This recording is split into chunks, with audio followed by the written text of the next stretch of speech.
What if we could stop malaria in its tracks by targeting a single protein? New research reveals a groundbreaking discovery that could change the fight against this deadly disease.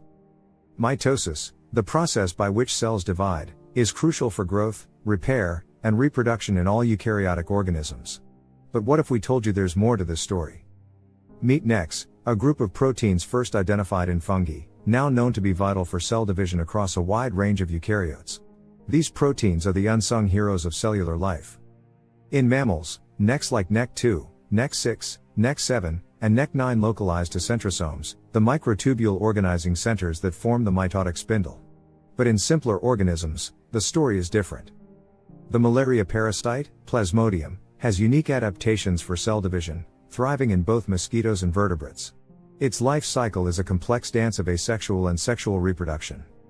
During its asexual phase, the parasite invades liver and red blood cells, multiplying through schizogony. This involves multiple nuclear divisions within a single cell, followed by cytokinesis. In mosquitoes, the parasite's sexual stages unfold rapidly. Male gamete formation sees the genome replicate 3 times in just 8 minutes, forming 8 nuclei and releasing motile gametes. Unlike typical eukaryotic cells, Plasmodium lacks conventional centrosomes, relying instead on a bipartite MTOC to coordinate spindle dynamics. This is where NEC1 comes into play. Recent research from the University of Nottingham uncovered NEC1's critical role in Plasmodium cell division. Depleting NEC1 arrests the parasite's development, making it a potential drug target. By targeting NEC1, we could disrupt the parasite's ability to reproduce and transmit, offering new hope in the fight against malaria.